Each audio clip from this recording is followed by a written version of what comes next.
Hi everyone, let's talk about Enchanters Overlords, which again is on Kickstarter right now. Wait a minute, don't listen to this guy. He hasn't told you yet that he was paid to make the playthrough video and that the playthrough video is a much better tool at helping you decide whether the game would be for you rather than the first impressions. These are just the ramblings of a madman. Cue that madman. And if you just landed here, I just did a playthrough for it. If you'd like to see all of the game laid out and stuff, this is just an image of the box that my hands are disappearing behind now. I found it much easier to do things like that. It's a lot easier for the thumbnails as well. You don't need to know the behind the curtain stuff though. What do I think about Enchanters Overlords? So yeah, I kind of missed out on Enchanters the first time around. I know it was a successful Kickstarter and everything. And yeah, I was doing this channel probably.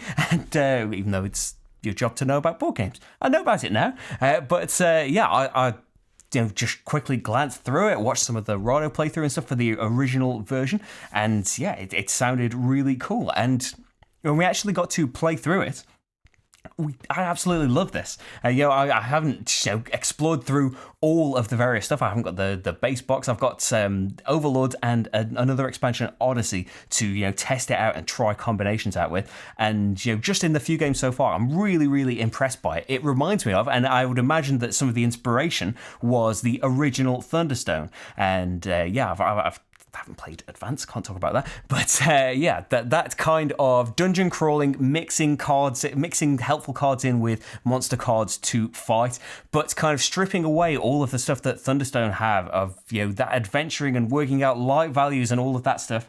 That I still enjoyed it despite that, but without having all of that to work out and changing out the core deck building aspect. Thunderstone is a standard deck builder. But taking that out and having this tableau building instead is absolutely fantastic. That you are trying to think about what will help you right now by what's on the whole of the card, but the only thing that's going to matter to you as the game goes on is what's printed at the very bottom of the card, because you're going to cover over everything else. Any attack or defense that it provides you with at the top is going to be gone. Any special power that it gives you that's written in the ability of the card, all that's going to be gone. And sometimes you want stuff to be gone. Sometimes it's going to be negative stuff that you are desperate to cover up. But often it's going to be really vital things that you don't want to get rid of. You want to hold on to a certain combination as long as possible. But to progress and to evolve and get better and fight the harder things, you have to give up things that have been working really well for you to keep advancing. So that the core game that will be the same in the original base box, I really, really enjoy it. I think that's just that tableau building aspect. It's got the nice funny combining the names thing as well. That's a nice little extra on top of it. But yeah, that adds a lot to it. That's it's different than just thinking of it. Just what you would have to think about in Thunderstone's deck building. You are not you have that attack value when you get a new card. You have that defense value right now, and you can start planning your next turn with it. But you have to be thinking about what you are giving up by trying to improve. You will often it'll be 2 steps forward, 1 step back. But I really like the.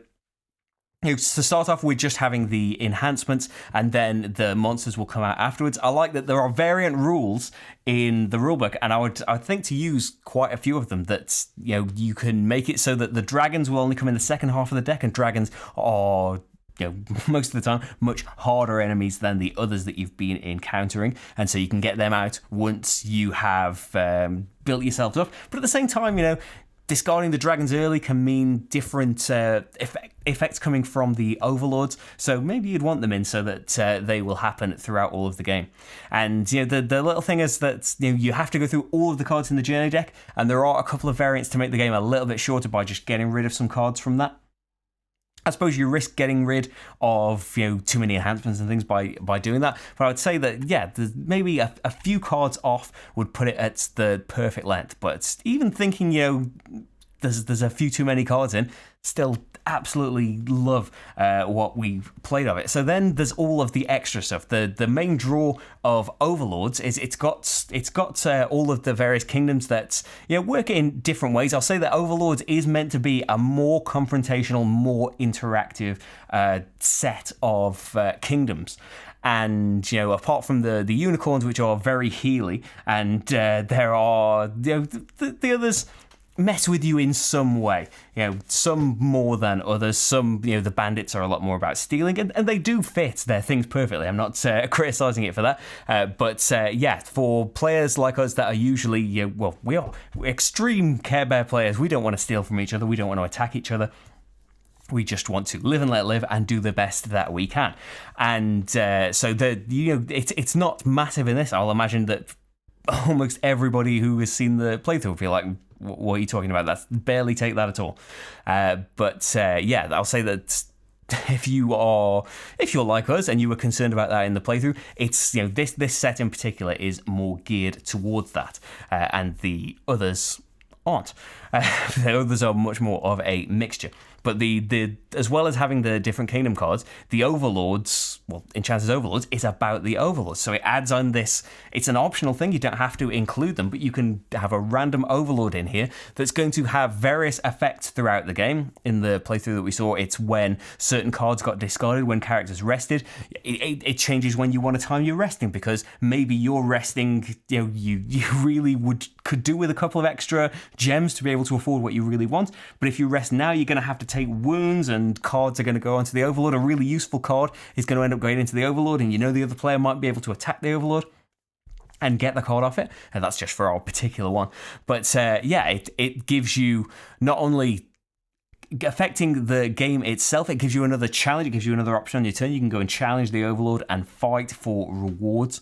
Fighting the Overlord a certain number of times will make the effect stop happening as well. So it will inevitably go back to the normal way of things once the Overlord is defeated. Although there's another variant rule in the rulebook where nobody wins the game if the Overlord wasn't defeated. So he needs to have been fought the requisite number of times for it to be considered a win. But there's loads of them as well.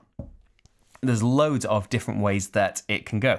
And combined with, you've got all the different kingdom sets, all the different Overlords, all the different village cards. Yeah, it's going to be wildly different just from the Overlords box. But then, and the Kickstarter is mainly about Overlords, but just mention a little bit that I haven't got the base box, so I can't talk about what's in there.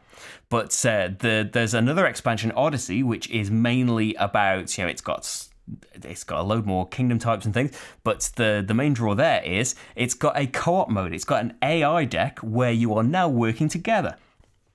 And so for the little thing that I mentioned about, the minor take-thatiness of some of the kingdom cards, well, suddenly none of that is a negative, because now we're working together, and all of those things that are like steal and make people discard and stuff, they all affect the Overlord that we're now trying to fight. And all of the existing Overlords from the Overlords expansion have extra little cards to turn them into co-op adversaries instead. And I think that it's a really fantastic system that I'm really glad to have been introduced to. But then seeing the potential for what is happening in the expansions to come, really, really excited to see more and more about Enchanters. And I can't say that we've played Thunderstone recently anyway, but I would absolutely be thinking about Enchanters over it now. But I guess Thunderstone is pretty old, and putting it down isn't that big a thing. But hey, the main thing to get is that we really, really love Enchanters. But hey, the playthrough is there. So I said, but hey again, didn't I? The playthrough is there. Hopefully that will help you make up your mind more than anything that I said. The Kickstarter page is there if I piqued your interest in some way. And there's hundreds more playthroughs on the channel, over 300. It's probably about 350 by now. And if you'd like to support the channel, it's patreon.com/slickerdrips. And thank you so much to everybody that has helped out, because the reason that the videos are happening. Bye everyone.